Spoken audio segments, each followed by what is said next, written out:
Pourquoi tant de professionnels, en fait, aujourd'hui restent invisibles? Pourquoi on ne les voit pas? Pourquoi ils ne passent pas dans les pour toi? Pourquoi toutes ces questions-là? Exactement. Et il leur manque quelque chose. Mmh. Et c'est pour ça qu'aujourd'hui on va en parler. Qu'est-ce qui fait que du coup ils vont pouvoir se démarquer des autres? Et qu'est-ce qui fait qu'on va pouvoir mieux les voir, les apercevoir dans les réseaux? Donc en fait, c'est pas qu'ils ne savent pas communiquer. En fait, c'est ils ne savent pas ce qu'ils valent. Et du coup, ils n'arrivent pas à mettre en lumière leur savoir-faire par rapport à ce qu'ils ont vécu. Et ça, c'est important de le dire aussi, parce que c'est pas que des réseaux, c'est vraiment important de montrer qu'on voit dans la vraie vie, mais le transformer en cette vision qui fait que, ben voilà, c'est pas que je suis meilleure que les autres, mais par contre, avec mon vécu, du coup, je peux vous montrer au-delà de ça, et je peux vous montrer comment le faire savoir. En fait, ce qu'il faut comprendre, c'est que les gens, ils n'arrivent pas à toucher par une audience. Il faut toucher par la personne, par la bienveillance et par la confiance.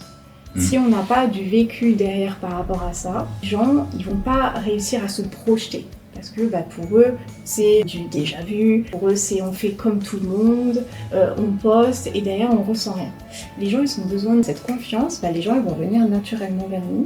Et du coup, ça va transmettre des messages qui font que du coup, ils vont avoir plus de plaisir à poster, plus de plaisir à créer, et plus de plaisir à faire partager ces moments, de tout ce qui se passe dans votre entreprise, de tout ce qui se passe avec les personnes.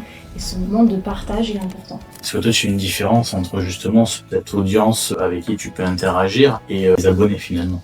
C'est que c'est pas parce qu'on a beaucoup d'abonnés qu'on va pouvoir transmettre les messages qu'on veut transmettre par rapport à cette bienveillance. Par contre, c'est pas parce qu'on poste 10 fois par jour que ça va mieux fonctionner que si on poste moins.